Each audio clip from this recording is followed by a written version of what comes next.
नमस्कार मंडळी, Madhura दिवाच्या brand new व्हिडिओमध्ये पुन्हा एकदा आपलं मनापासून खूप खूप स्वागत. Rediscover your self with Madhura दिवा हे आपले व्हिडिओज आहेत ते जास्ती करून सेल्फ हेल्प आणि मोटिवेशनच्या संदर्भात असतात. पहिले माझे व्हिडिओ सोमवार आणि गुरुवार यायचे, पण आता ते गुरुवारीच येतील. त्याचं कारण म्हणजे की जेव्हा आपण एखादी सेल्फ हेल्प टेक्निक तुम्हाला सांगतो किंवा काही पॉझिटिव्ह हॅबिट्स तुम्हाला सांगतो, तर ते हॅबिट फॉर्मेशनसाठी तुम्हाला तेवढा वेळ देणं आवश्यक असतो. नुसतं जर का मी कॉन्टेंटनी तुम्हाला बॉम्बार्ड केलं तर तुम्ही त्यामधल्या ज्या ज्या गोष्टी आहेत त्या स्वतःमध्ये इम्प्लिमेंट करायला किंवा आयुष्यात ते उतरवण्यासाठी तो वेळ लागतो, तो तुम्हाला मिळणार नाही.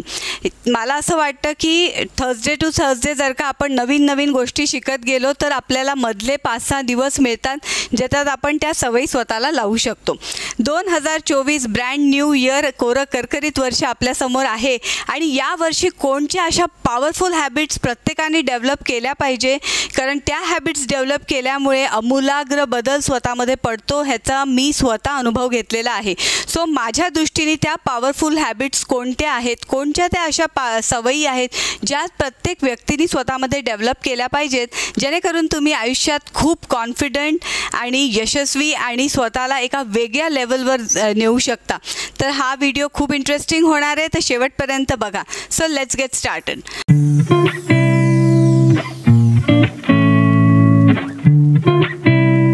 तर सर्वात महत्त्वाची सवय जी आपल्याला असायला पाहिजे ती म्हणजे सेल्फ रिफ्लेक्शन. आता बघा, आपल्या चॅनलवर जास्ती करून आपल्या यूट्यूब फॅमिलीमधल्या सगळ्या स्त्रियाच आहेत. तुम्ही बघा ना, सकाळी उठल्यापासून चहा, पोहे, नाश्ता, जेवण, स्वयंपाक, घर आवरणं, मुलांचे शाळा, आपलं थोडंफार काही आपण करत असू, होम बिझनेस तर तो, नोकरी, या सगळ्या ह्याच्यामध्ये ना आपण इतके जास्ती गुरफटून जातो की आपल्याला स्वतःचा अभ्यास करणं हे आपण विसरूनच जातो.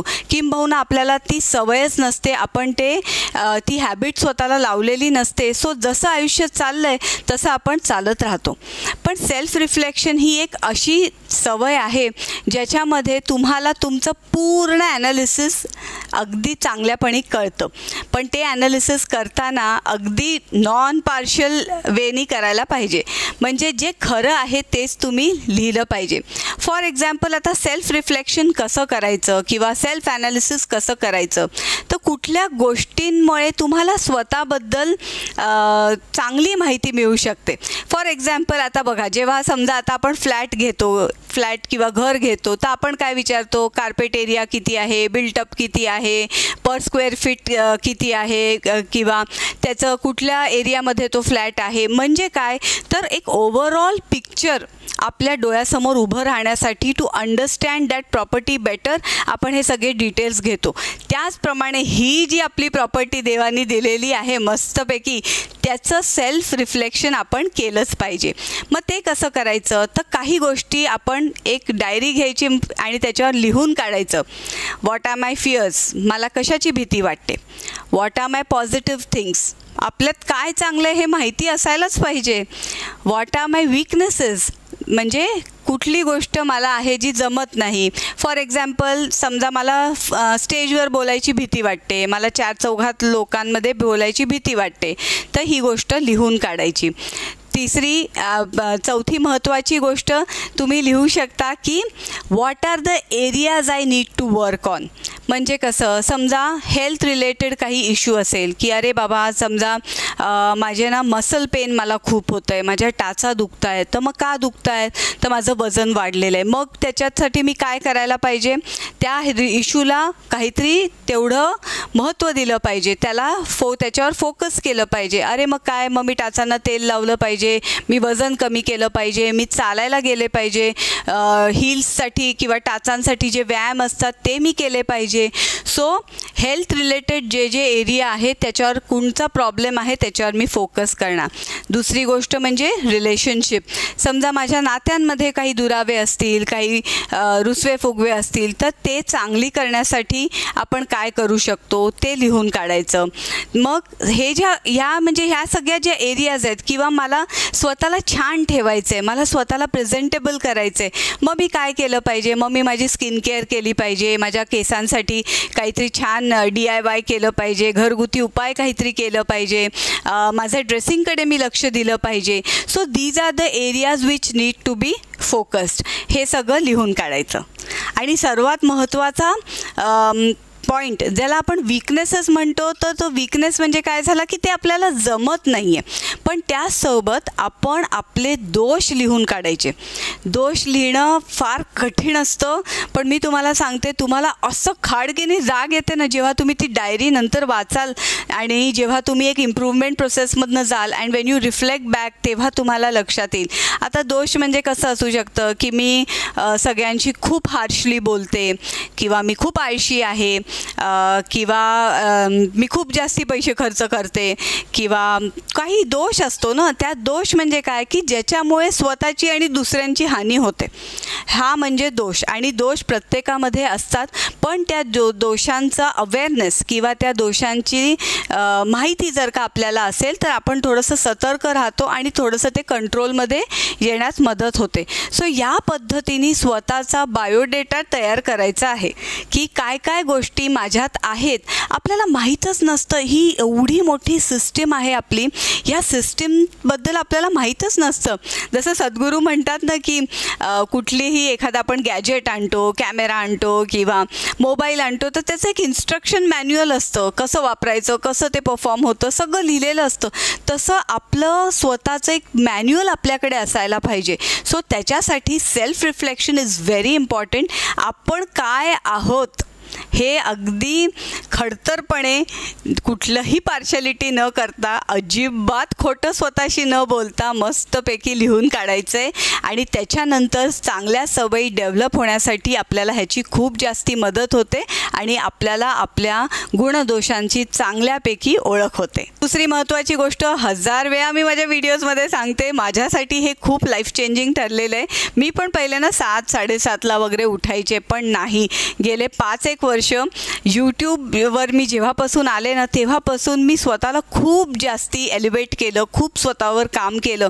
आणि त्याच्यात सर्वात महत्त्वाचा भाग होता टू गेट अप अर्ली, म्हणजे लवकर उठणं. आता लवकर उठणं म्हणजे सगळं घर उठतं तेव्हा सगळेच उठतात तेव्हा नाही, तर जेव्हा आपलं घर सगळं उठतं त्याच्या आधी 1 तास आपण उठलंच पाहिजे. मग ही जी सवय आहे ही ग्रॅज्युअली तुम्ही बिल्ड करायची आहे. तुम्ही जर का 7ला उठताय तर पहिले 5:45ला उठा, काही दिवस 6:30ला उठा, मग 6ला उठा. सो ग्रॅज्युअली ती सवय कशी बिल्ड करायची व्हिडिओ केलेला आहे, तुम्ही बघू शकता. पण ग्रॅज्युअली ती सवय तुमच्यात आलीच पाहिजे. कारण तुम्ही मला सांगा, दिवसभर इतक्या साऱ्या गोष्टी आपल्या आयुष्यात घडत असतात, इतकी धावपळ असते, इतकं गोंधळ सगळं आपल्या अवतीभोवती चाललेला असतो. माणसाला वेळ तर मिळाला पाहिजे स्वतःवर काम करायला. मग तो वेळ हा सकाळचा वेळ असतो. आणि त्याच्यात सर्वात त्याची ब्युटी अशी आहे की सकाळच्या ज्या वातावरणामध्ये शांतता असते, खूप जास्ती पॉझिटिव्हिटी असते. आणि जेव्हा तुम्ही एखादा निश्चय त्यावेळेस करता तेव्हा तो निश्चय पूर्णत्वाला होण्याचे मॅक्झिमम चान्सेस असतात.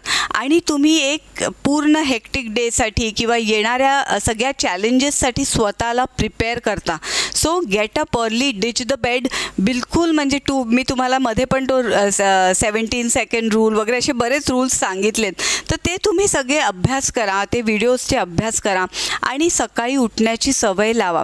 तुम्हाला सकाळी उठल्यावर पॉझिटिव्ह अफर्मेशन्स तुम्ही देऊ शकता, किंवा तुमचा डे प्लॅन करू शकता. आज मला काय काय गोष्टी करायच्या आहेत, कुठल्या गोष्टींवर मी काल काम करू शकले नाही, आज मी काय करू शकते.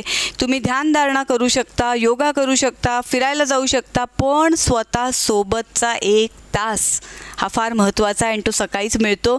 तर तो 1 तास मिळवण्यासाठी सकाळी लवकर उठा. पुस्तकं वाचा आणि समृद्ध व्हा. सध्या आत्ता ना पुण्यामध्ये खूप मस्त बुक फेस्टिवल लागलं होतं, पण नेमकं मी त्यावेळेस पुण्यात नव्हते, पण तरीसुद्धा मग मी बाहेर जाऊन काही काही पुस्तकं आणली. कारण मला आठवते मी माझ्या स्कूल डेजमध्ये 2 दिवसात एक पुस्तक, एक नॉवेल मी संपवायचे. म्हणजे माझ्या क्लासमध्ये 72 मुली होत्या, कॉन्व्हेंट स्कूल होती माझी, आणि लायब्ररीमध्ये मॅक्झिमम अटेंडन्स तो माझा असायचा, कारण आय वॉज अ ॲविड रीडर. मी खूप पुस्तकं वाचायची. आणि आता जेव्हापासून लग्न लग्न वगैरे झालं तेव्हा तर विसरूनच गेले मी पुस्तकं म्हणजे कसे वाचायची काय वगैरे सगळं माझं अगदी फ्लॅट झालं होतं. सगळे पुस्तक वाचण्याची सवय पूर्ण गेली होती.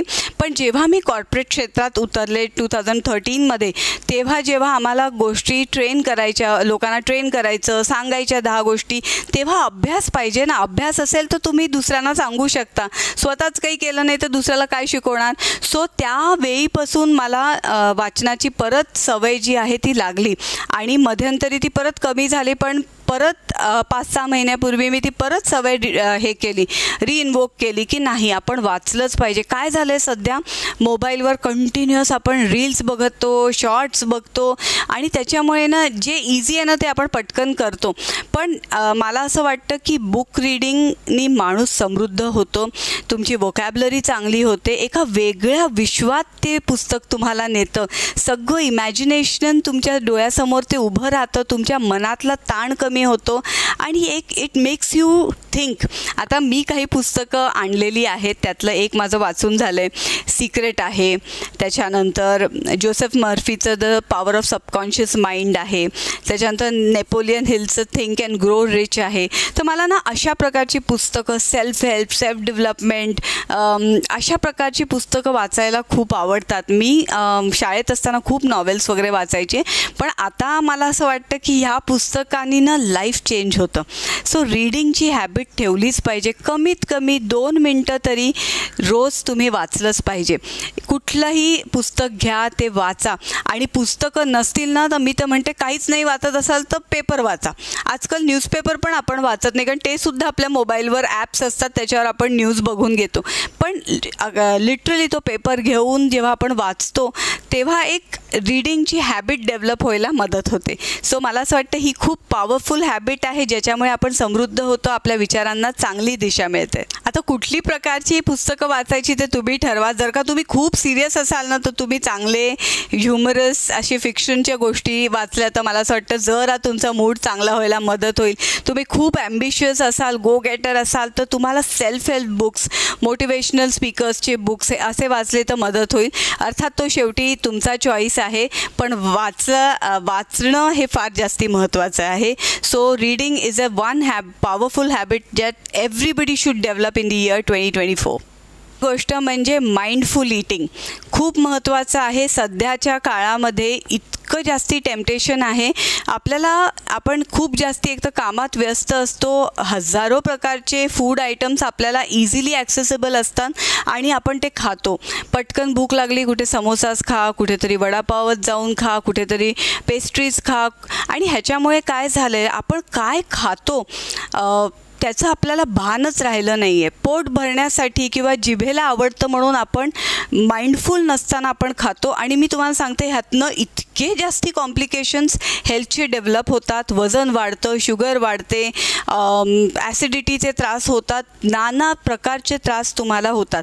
सात्विक जीवनशैलीचा व्हिडिओ येणार आहे, त्याच्यात मी तुम्हाला इम्पॉर्टन्स ऑफ फूड हे तर मी सांगणारच आहे. पण त्याच्या आधी सांगते की माइंडफुल ईटिंग आपण का खातो आहे, आपण काय खातो आहे, हे आपण 2 प्रश्न आपल्याला विचारलेच पाहिजे. आणि ऑफकोर्स आपण किती खातो आहे.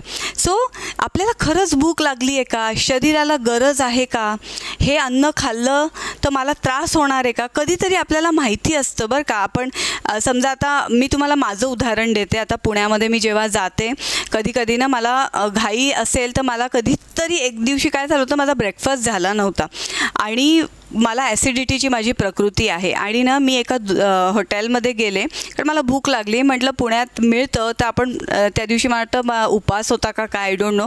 म्हटलं साबुदाणा खिचडी खाऊया. साबुदाणा खिचडीला प्रचंड मिरची लावली होती. मी 1 चमचा खाल्ला, दुसरा खाल्ला, तिसऱ्यांदा ऑटोमॅटिकली मनातून आला स्टॉप. कारण जर का इतकं मिरचीचं अन्न जर का मी खाल्लं तर हमखास मला जबरदस्त ॲसिडिटीचा अटॅक येणार, डोकं दुखणार, उलट्या होणार. तशीच्या तशी खिचडी मी ठेवली, नमस्कार केला, पैसे दिले, निघून आले. माइंडफुल ईटिंग, त्यावेळेस माझ्या लक्षात आलं की आपण जे माइंडफुल ईटिंग करतो आहे त्याची खूप म्हणजे आय एम सो ग्लॅड. मला अजूनसुद्धा असं वाटतं की मी त्या दिवशी ते खाल्लं असतं तर मला त्रास झाला असता आणि 4 दिवस तर माझे ते ॲसिडिटी नॉर्मल करण्यात गेले असते. सो आपण काय खातोय, कशाला खातोय, किती खातोय ह्याचा आपल्याला भान असायलाच पाहिजे. 5वी महत्त्वाची गोष्ट सर्व माझ्या समस्त मैत्रिणींसाठी म्हणजे सेल्फ केअर रूटीन. स्वतःकडे लक्ष दिलंच पाहिजे. मी चेहरा फेसवॉश लावते आहे का, मी आठवड्यातनं एकदा केसांना तेल लावते आहे का, थंडीचे दिवस आहेत माझं अंग कोरडं पडलं आहे मग मी तेल लावते आहे का, किंवा मी मॉइश्चरायझर बॉडी लोशन लावते आहे का, किंवा मी स्वतःच्या बॉडीची काळजी घेते आहे का. सी, आपलं शरीर हे खूप महत्त्वाचं असतं. आपल्याला काहीतरी आगळं वेगळं करायचं असेल, मी तर म्हणते ते पण सोडा. जर का आपल्याला फिट राहायचं असेल तर आपल्या शरीराची काळजी, स्वतःची काळजी आपण घेतलीच पाहिजे. मग सेल्फ केअर रूटीन स्वतःचं तुम्ही डेव्हलप करा. स्वतःच्या त्वचेची काळजी घ्या, स्वतःच्या केसांची काळजी घ्या. तुम्हाला सांगते, मी पण सुरुवातीला असेच होते ना, मी खूप काही स्वतःबद्दल अवेअर नव्हते. पण जेव्हा मी हे सेल्फ केअर रूटीन करायला लागले, स्वतःची काळजी घ्यायला लागले, तर ऑटोमॅटिकली ते रिफ्लेक्ट होतं. आपण पुरेशी झोप घेतो आहे का, आपण पाणी पितो आहे का, साध्या साध्या छोट्या छोट्या गोष्टी, आपण योग्य आहार घेतो आहे का. तर ह्या सगळ्या गोष्टींमुळे ना तुमच्या ओव्हरऑल पर्सनॅलिटीमध्ये, तुमच्या ॲटिट्यूडमध्ये, तुमच्या माइंडसेटमध्ये आमूलाग्र बदल घडतो. सेल्फ केअर रूटीन तुमचं एक सेट करा की यावेळेस मी हे करणार. रात्री झोपायच्या आधी मी स्वतःचा चेहरा स्वच्छ धुणार, नाईट क्रीम लावणार किंवा मॉइश्चरायझर जे काय लावायचं आहे ते लावणार. मला डार्क सर्कल्स आहेत तर मी अंडर आय क्रीम लावणार. मी ओठ माझे असे थंडीच्या दिवसात उलतात तर त्यावेळेस मी लिप बाम लावणार. छोट्या छोट्या गोष्टी, पण ह्या छोट्या छोट्या गोष्टी खूप जास्ती महत्त्वाच्या आहेत. ह्या सवयी स्वतःला डेव्हलप करण्याच्या दृष्टीने, स्वतःला चांगलं ठेवण्याच्या दृष्टीने महत्त्वाच्या आहेत. सो सेल्फ केअर रूटीन स्वतःचं असायलाच पाहिजे. कारण जेव्हा तुम्ही स्वतःची काळजी घेता तेव्हा तुम्हाला स्वतःबद्दल एक वेगळा आत्मविश्वास वाटतो. You feel confident, you feel positive, you feel comfortable. अरे येस, मी छान दिसते, अरे माझे केस ना आता छान झालेत, अरे माझी स्किन चांगली झाली आहे. तुमलाच त्यांना छान वाटायला लागेल. आणि हे वाटण्याचा जो आनंद आहे ना, तो मी तुम्हाला सांगू नाही शकत. तो तुम्हाला करावा लागेल आणि अनुभवावा लागेल. जेव्हा मी लोकांची, एवढ्या सगळ्या माझ्या मैत्रिणींची बोलते स्पीक टू मधुराच्या तर्फे, त्यावेळेस मला त्या सांगतात, ताई मी तुमचं ऐकलं, मी स्वतःची काळजी घ्यायला लागली, मला छान वाटतंय, मला बरं वाटतंय. सो ते बरं वाटणं आहे ना ते वाढलं पाहिजे. जेव्हा आपल्याला बरं वाटतं ना तर त्यासारखी मजा नसते. 5वी फार महत्त्वाची पॉवरफुल हॅबिट जे गेले वर्षभर मी फॉलो करते, मी तुम्हाला बरेचदा रजिस्टर्स पण माझी दाखवले, ती म्हणजे जर्नलिंग. लिहून काढायचं. काय लिहायचं तर आज माझा दिवस कसा गेला, आज मी कोणावर रागवले का, आज म्हणजे तो पूर्ण सिनारिओ आपण लिहू शकतो. किंवा कुठल्या गोष्टींनी मला आनंद झाला, किंवा माझ्या काय स्वप्न आहेत, माहितीच नसतं की माझे काय ड्रीम्स आहेत. अरे मला आज एवढं अचीव करायचं आहे, अरे आज मला स्वतःचा बिझनेस स्टार्ट करायचा आहे, आज मला असं 4 लोकांसमोर कॉन्फिडेंटली बोलता आलं पाहिजे, मला माझं मत मांडता आलं पाहिजे. These are small dreams which we don't write and we don't realise. आपल्याला माहितीच नसतं. तुम्हाला माझी गंमत सांगू का, मला ना लिहायची सवय नव्हती, पण जेव्हापासून मी प्रोफेशनमध्ये उतरले ना 2013 नंतर, तर तेव्हा मी खूप लिहायला लागले. कारण काय व्हायचं, खूप पुस्तकं वगैरे काढून नोट्स काढावे लागायचे. तर नोट्स काढण्याच्या ह्याच्यात काय होतं की तुम्ही लिहायला लागता आणि 1-2 वर्षानंतर असं झालं की मी जे लिहायचे ते मी माझ्या मिस्टरांना दाखवायचे किंवा माझ्या मैत्रिणींना दाखवायचे आणि मी इंग्लिशमध्ये नोट्स काढायचे. यूट्यूब चालू झालं तेव्हा मी मराठीमध्ये नोट्स काढायला लागले. तर दोन्ही वेळेस असं जाणवलं की लोक म्हणायला लागली, अरे किती छान लिहितेस, अरे तुझं रायटिंग किती छान आहे. मराठी माझं इतकं चांगलं आहे लिहिण्यामध्ये, म्हणजे माझे स्पेलिंग मिस्टेक्स होतात पण मी जे लिहिते ना ते इतकं छान लिहिते असं लोक म्हणतात. तर मला असं जाणवलं की I am a very good writer. Over the years मी एवढं सगळं लिखाण केलं आहे, तर मला असं आता माझी एक ॲम्बिशन आहे की तर I should right a book. म्हणजे ती स्किल एक डेव्हलप झाली, त्यातनं मला शिकायला मिळालं, त्यातनं माझं मनात जे जे विचार आहेत ते मी मांडू शकले पुस्तकात, शब्दांमधनं ती गुंफू शकले, त्यातनं माझे कितीतरी स्वप्न मी पूर्ण केली. सो हे कधी होतं, जेव्हा यू राईट जर्नलिंग, की आज बाबा असं असं झालं, आज मला राग आला, आज मी ही गोष्ट चांगली केली, आज मी हा स्वयंपाक खूप छान केला, पण मला खूप असं वाटतं की मी अजून चांगलं करू शकते. हे तुम्ही आपण मनात बोलतो, पण जेव्हा तुम्ही ते लिहिता ना, तेव्हा ते सबकॉन्शियस माइंडवर अजून जास्ती रुजतं. सो जे आहे ना, आणि त्याच्यातनंच तुमचा ताण पण कमी होतो, तुम्हाला क्लॅरिटी येते. So journaling is very very important. तुम्ही ग्रॅटिट्यूड जर्नलसुद्धा लिहू शकता. आजकाल ग्रॅटिट्यूडबद्दल लोक इतकं भरभरून सांगतात. फक्त झोपायच्या आधी 5 गोष्टी ज्यासाठी तुम्ही कृतज्ञ आहात तुम्ही लिहू शकता. अरे देवा, तू आज मला इतकं छान आयुष्य दिलं, थँक्यू. अरे देवा, तू आज मला इतक्या चांगल्या ठिकाणी माझं लग्न करून दिलं, इतकं चांगलं माझं घरपरिवार आहे, थँक्यू. आज माझं करिअर एवढं छान आहे, थँक्यू. तुम्ही कशासाठी पण ग्रॅटिट्यूड हा एक ॲटिट्यूड आहे, ज्याच्यावर मी भरपूर वेळा बोललेली आहे, व्हिडिओज केलेले आहेत. सो जर्नलिंग म्हणजे you have to write down, you have to script it down. तर हे फार जास्ती महत्त्वाचं आहे. ही खूप सुंदर आणि पॉवरफुल हॅबिट आहे, जी जर आणि कुठल्याही ह्याच्यातल्या, मराठीतल्या, हिंदीतल्या, इंग्लिशमध्ये लिहा, तुम्हाला जसं आवडतं तसं लिहा. 4 पानं लिहा, नाही तर 2 पानं लिहा, पण लिहा. आणि बरेचदा असं असतं ना की आपल्याला काय आपली स्वप्न आहेत ही माहिती पण नसतात. मग आपण जेव्हा लिहायला लागतो तेव्हा आपण ओपन अप होतो. आपल्याला नव्याने कळतात, अरे हे माझं ॲम्बिशन आहे. अरे मला आज आता माझं मी सांगते की मला असं वाटायचं की यूट्यूब फक्त माझं यूट्यूबच ॲम्बिशन आहे. तसं असं नाही आहे. माझं ॲम्बिशन आहे की मी लोकांना एम्पावर करावं, मी मोठे माझे सेमिनार्स घ्यावे. माझी ॲम्बिशन आहे की मी माझं एक ऑनलाईन स्टोअर आहे ते ऑफलाईन स्टोअर काढावं. असे माझे बऱ्याचशा ॲम्बिशन्स आहेत, माझी स्वप्न आहेत. तर ती मला कधी कळली व्हेन आय स्टार्टेड रायटिंग, की अरे येस, मला हे करायचं आहे, मला ते करायचं आहे. ठीक आहे ना, आज छोट्या बेबी स्टेप्स घेत कधीतरी ते स्वप्न पूर्ण होईल. So journaling is a very powerful technique. ती नक्की करा.